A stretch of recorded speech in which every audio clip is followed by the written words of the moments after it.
Aloha. So here we are, we're in the second opening right now, just beyond our work area and camp area. And this opening cannot be used as a driveway. There goes Cowboy. Because if you notice, there's lots of rock and it can get pretty, well, it is pretty steep. It's not it can get. It is a steep little platform there. And so we don't go that way. Come on, boy. Stay with me. Okay, so we're gonna walk past. This is our camping area right now. There's a brush wall on the inner side of these trees to maintain some level of privacy. We have, our land is chock full of these invasive fishtail palms. We showed them to you before. They're so beautiful. They're highly invasive.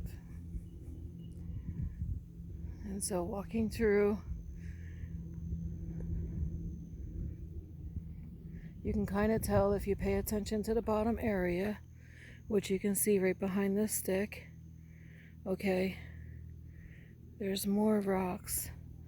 Let's walk up to it so you can see better. So there we go, behind this fern, it is more rock platform. And if you'll pardon me, I gotta check on the dog for a second.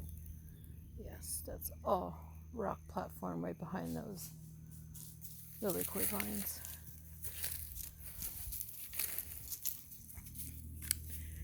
We come back out.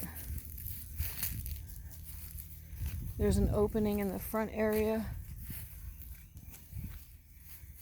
where you can physically see the brush wall. Okay. And we'll go close in. And as you can see here, all the rock. We're making quite some progress. So thanks to Uncle Lambert Khan Kahuhu. You can see these rocks and across the driveway, those ones. He helped us clear out so that we can get our car in the driveway now. Say hi to Buddy.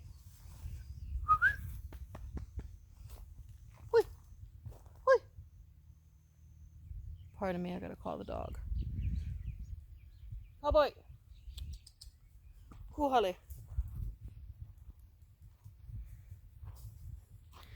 You can see our tea leaf at the entrance is starting to sprout out. We're thankful for that. So our brush wall once was about a story high. It is now settling down. That's a good thing. That means stuff is breaking down. When we get in there to clean, it won't be as bad. We have a bit of a nursery center here on the other side of the driveway behind Buddy. It's protected by Buddy. Unfortunately, a neighbor left some beautiful and exotic plant donations for us, and somebody stole it right out of the driveway. So he left it up in the tea leaf area that we just passed.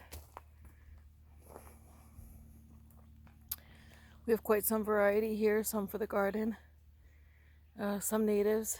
There's ulu in the back there. We don't think that this first coconut, let me zero in on that. We don't think that one's gonna take. It's too hot and sunny and too rocky there. And so it's been trying to do its thing, but we're not sure if it's gonna take very well. If you'll notice here, we have some staging areas behind the tub. And then in the front, we have some fern. We don't know if this fern is going to come back. It came from a shadier spot, so it's not quite taken to the sun too well. This area is full day sun. And now that most of this stuff is cut up here, me zero back out. Now that most of this area is cut, some of the plants are struggling with the hot sun. Okay, we have our entrance to the campsite. Pardon, it's a bit messy as we're wrapping up the weekend and cleaning up to pack up to go home. And down there in those trays, those are all donations from Alex Pinsky from Companion Plants. Maui, some of those edible hibiscus are from Grace Manon Petre from the Maui Family Farm Training Network. And this guy here, that's a Filipino fruit called Chico.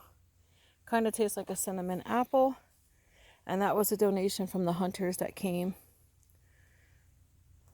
to try to help us get the pigs out of the back of the property, which eventually the pigs will go because it's getting peopleized here. So we have some Kalo Ele down below the tub that are trying to make it. They're struggling. They were struggling when they came just a little bit, but they're really struggling now. So that's a poha berry. He's adjusting to the soil here. There's a little vetiver shelf. That's to hold up, since we cut this tree down, that's to hold up the integrity of that. And it's hard to see it in the video, but there's a huge step right there, a little cliffy thing. We added some tea, and here we are on our lined path. There's a little bit of ginger there. The aloe is not doing very good. It's too rainy out here for what that's used to. That was used to saltwater air down in Kahala. Our ulu, it is growing. He is now going above the light, so we're excited about that. We're preparing our garden beds over here, so if you'll take notice, here's the first lining or the outline of it, and then we just have to clean up that stuff in the back. That'll be our first garden bed. And over here we have Popolo. It's settling in. Okay, that Kahalo's not doing very well. I think it would do better in a more shady area. And that too was extremely small huli that came. Looks like it was the keiki, so it wasn't the main root. We didn't expect anything too fancy to happen with it, but we planted it nonetheless. This right next to us and outlined by the wood right there is the second garden bed area, and just beyond the wood and the walk path, that's a fig. That was a gift from the hunters. If you see where Ko'oa is walking back there, there's more coconut planted in the back area. We passed one banana that's trying to adjust, and there's another banana back over there.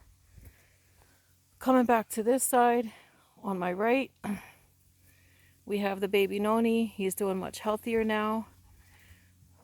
We gave it some nutrients. We've been working on this brush wall.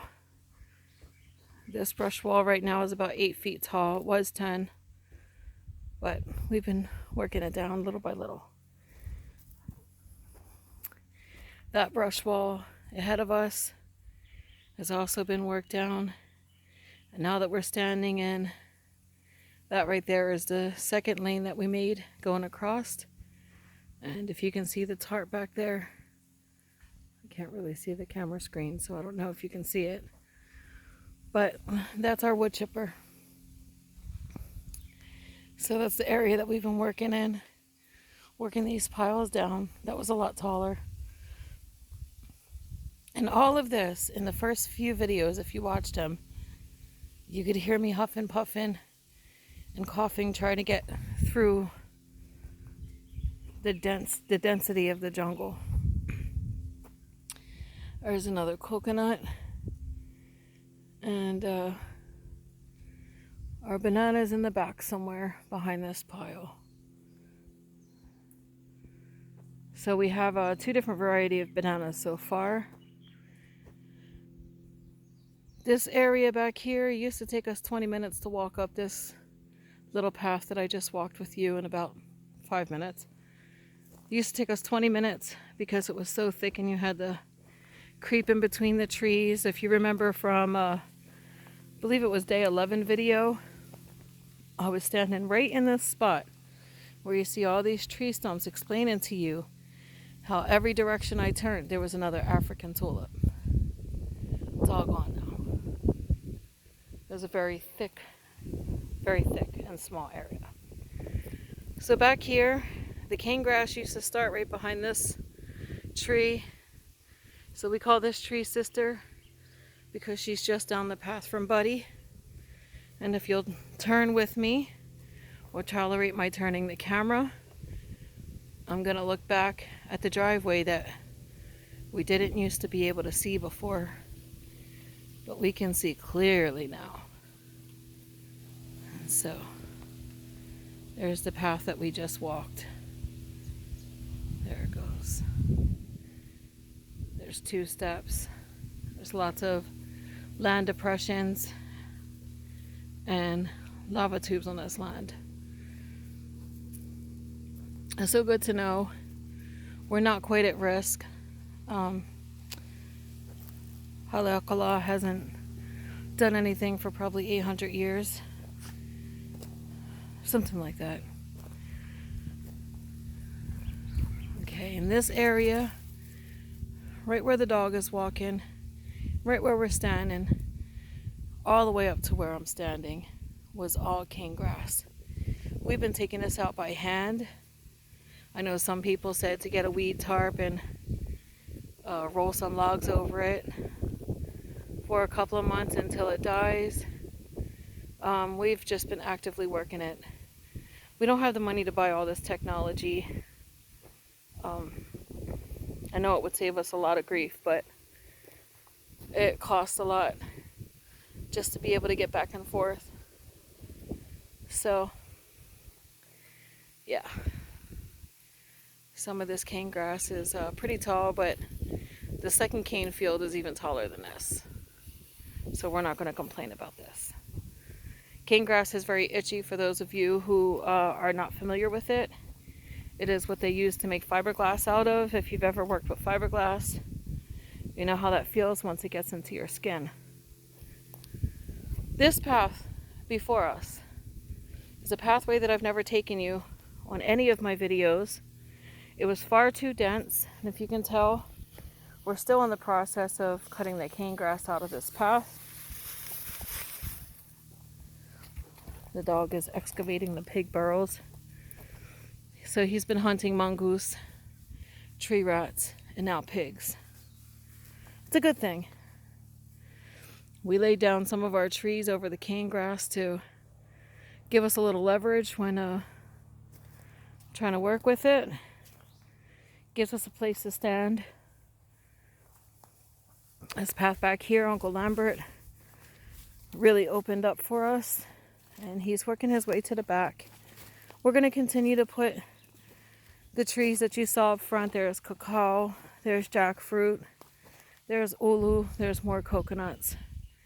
And everybody's taking a separate path into the cane grass. We'll meet somewhere in the middle with it. This right here was really cute.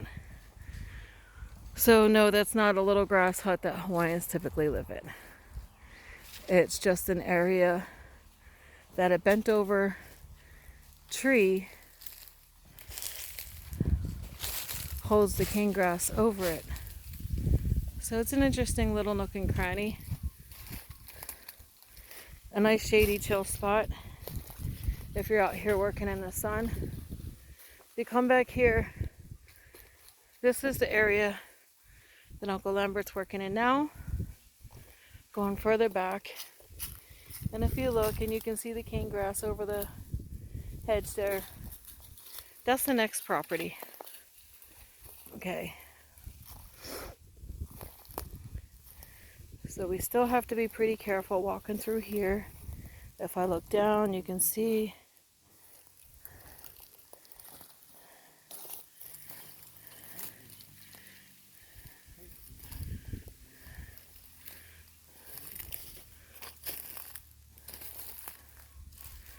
okay, and you can see how this it's the same tree that keeps on making these little burrows, and it supports the life on top. So that's a mixture of that tree and lilikoi.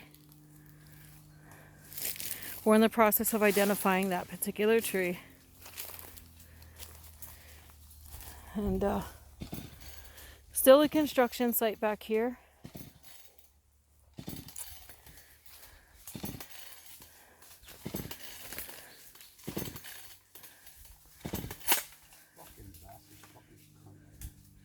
So you see Phoenix is trying to break down and pile up the branches over there. I don't think Hāloa is feeling too good today. So he's kind of been chilling. And we're going to walk our way out. So thank you for joining us on this video. We'll be sure to keep you updated. And have a good day. Aloha.